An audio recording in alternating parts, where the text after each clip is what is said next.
Femme qui aime dire un homme ne me commande pas, j'ai pas besoin d'un homme. Égalité entre hommes et femmes, l'homme n'est pas ton égal, tu ne dois pas te mesurer à lui. On va faire une rétrospection dans la création de l'humanité. La femme a été créée d'une côte de l'homme et la côte de l'homme se trouve ici, donc en bas de l'homme.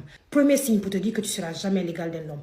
On ne sécrète pas les mêmes hormones. L'œstrogène et la progestérone. Ça nous aide, nous les femmes, à avoir des formes de femmes, à avoir une voix souple, une voix qui nous permet d'être féminine. Les hormones que nous sécrétons, ça nous donne des comportements féminins avec une silhouette magique. Et eux, l'hormone qui sécrète, c'est la testostérone. Cette hormone-là, ça leur donne l'esprit de challenge, l'esprit du pouvoir, l'esprit de la lutte. Ça leur donne leur physique, ça leur donne leur pilosité. Ça fait qu'ils ont beaucoup de poils un peu partout. Ça fait qu'ils ont une voix rauque. Ça fait qu'ils sont imposants. Ça fait qu'ils ont la carrure du roi.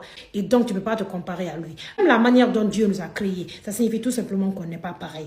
Lorsqu'il y a un naufrage dans un bateau et que tu es avec ton petit chéri, si on doit venir sauver des gens, on sauvera d'abord les femmes et les enfants. Parce qu'on pense que les femmes et les enfants sont vulnérables. Parce qu'on pense que les hommes peuvent se sauver. Dans ce temps, est-ce que tu serais capable de dire que tu es égal de l'homme? Pendant cette guerre en Ukraine, toutes les femmes et les enfants sont sortis comme réfugiés. Mais ils ont demandé à ce que les hommes restent pour défendre leur patrie.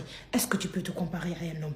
Même les physionomies ne sont pas pareilles. Tu ne peux pas dire que tu n'as pas besoin d'un homme. Tu auras forcément besoin d'un homme. Il ne faut pas être ces personnes piégées par le nouveau système mis en place. Comment peux-tu donner l'opportunité au système, aux organes, aux institutions mis en place pour te comparer à ton homme, pour te mesurer à ton homme, pour te gonfler devant ton homme? Le fait que tu connaisses la place de l'homme dans ta vie fait de toi une très bonne femme. Tu ne peux pas éduquer seul tes enfants. Aucun ovule ne peut faire un enfant. Aucun spermatozoïde ne peut faire un enfant. C'est l'ovule fécondé par le spermatozoïde qui peut donner un enfant. Donc Dieu nous a créés pour que nous ayons besoin les uns des autres. Aucune femme ne doit se mesurer à l'homme. Arrêtons de quitter dans notre culture et nos traditions l'égalité entre les hommes et les femmes. C'est une conception qui n'a rien à faire chez nous. Redonnons la place que nos hommes méritent dans les foyers. C'est seulement nous qui pouvons mettre fin à ça. Arrêtons de rabaisser nos hommes, de diminuer à leur plus petite dose. Ça fait d'eux des gigolos, ça fait d'eux des irresponsables, ça fait d'eux des sadiques. Ils sont révoltés, ils se braquent et parfois ils font du mal parce qu'on essaie de se comparer à eux. Le fait que tu sois à ta place, toi femme, tu deviens chic, tu deviens une femme mystérieuse de façon incommensurable. Ça, c'est une vraie femme africaine.